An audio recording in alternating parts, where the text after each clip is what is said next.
आदाब, मैं हूं काजी इरफान और आप देख रहे हैं दिन भर की बड़ी खबरों से बना स्पेशल बुलेटिन। राजस्थान के अजमेर शरीफ में ख्वाजा गरीब नवाज की दरगाह में शिव मंदिर होने का दावा किया गया है। निचली अदालत ने हिंदू पक्ष की इस याचिका को स्वीकार कर लिया है और सभी पक्षधरों को नोटिस जारी किया है। इस मामले में अगली सुनवाई 5 दिसंबर को होने वाली है।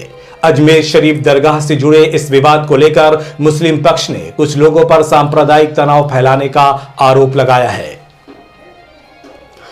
ऑल इंडिया मजलिस इत्तेहादुल मुस्लिमीन के प्रमुख असदुद्दीन ओवैसी ने कहा है कि प्लेसेस ऑफ वर्शिप एक्ट 1991 को कमजोर किया जा रहा है। उन्होंने अपने बयान में कहा कि यह कानून बाबरी मस्जिद जैसे विवादों को रोकने के लिए बनाया गया था, लेकिन हालिया घटनाओं ने हिंदुत्व संगठनों को हर मस्जिदों को निशाना बनाने की हिम्मत दे दी है।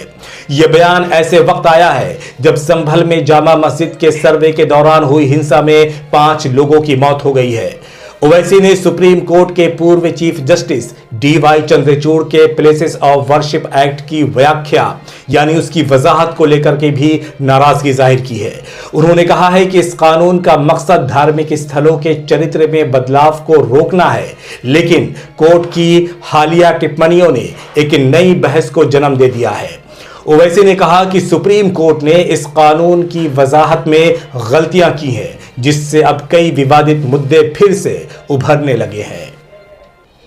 संसद का शीतकालीन सत्र चल रहा है और 29 नवंबर को JPC यानी ज्वाइंट पार्लियामेंट्री कमेटी वक्फ संशोधन रिपोर्ट का मसौदा पेश करने वाली है।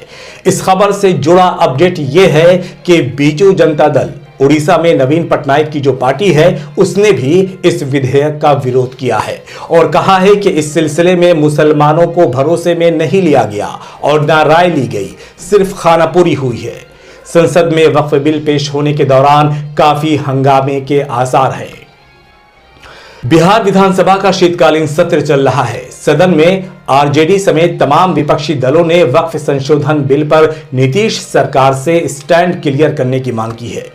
नेता प्रतिपक्ष तेजस्वी यादव की ओर से सवाल उठाए जाने के बाद पूरे सदन में हंगामा शुरू हो गया। तेजस्वी यादव ने कहा कि वक्फ बोर्ड को लेकर हम तमाम विपक्षी दल एक हैं और इंडिया अलायंस के लोग एकजुट हैं। तेजस्वी ने सवाल उठाया कि वक्फ बोर्ड का मामला इतना बड़ा मसला है और मुख्यमंत्री नीतीश कुमार इस मामले पर चुप्पी साधे हुए हैं। प्रयागराज में 13 जनवरी से शुरू हो रहे महाकुंभ में मुस्लिमों की दुकानें लगाए जाने को लेकर साधु संतों की सबसे बड़ी जो संस्था है अखिल भारतीय अखाड़ा परिषद ने अब यू टर्न ले लिया है। पहले कुछ संतों ने गैर सनातनियों को दुकानें लगाए जाने की इजाजत नहीं दिए जाने की मांग उठाई थी, लेकिन अब अखाड़ा परिषद ने साफ कर दिया है कि उनकी किसी धर्म विशेष को लेकर कोई विरोध नहीं है। अखाड़ा परिषद ने बताया कि वो सिर्फ ये चाहता है कि महाकुंभ में खाने पीने की दुकानें सिर्फ सनातन धर्मियों को ही लगाने की इजाजत दी जाए, गैर सनातनियों को बाकी कारोबार करने दिया जाए। यानी परिषद पहले तमाम कारोबार में गैर सनातनियों का विरोध कर रहा था, अब उनका यह कहना है कि सिर्फ खाने पीने की दुकानें गैर सनातनियों को ना दी जाए, बाकी के कारोबार कर सकते हैं।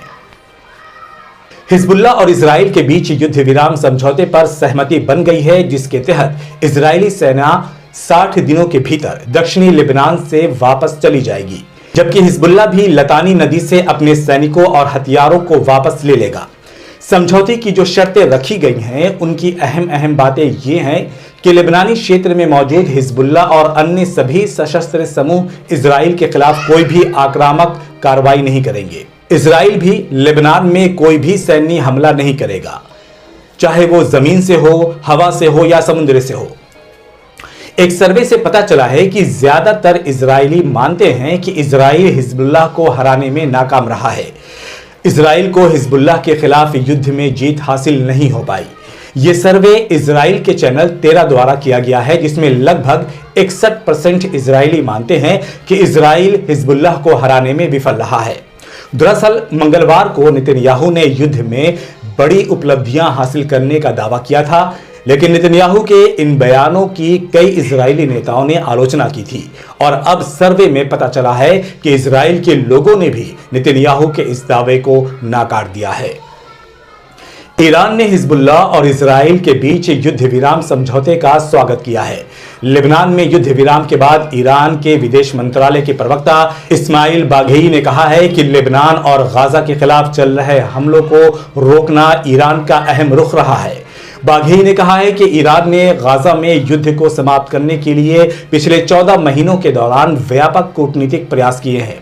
उन्होंने कहा कि इजरायली हमलों की वजह से 60,000 निर्दोष लोगों की शहादत हुई है और 1,20,000 से अधिक लोग घायल हुए हैं। 35 लाख से ज्यादा लोगों को विस्थापित होने पर मजबूर होना पड़ा है। तो ये थी दिन भर की बड़ी और अहम खबरें। ऐसे ही खबरों से बाखबर रहने के लिए हमारे चैनल को लाइक, सब्सक्राइब और शेयर करें।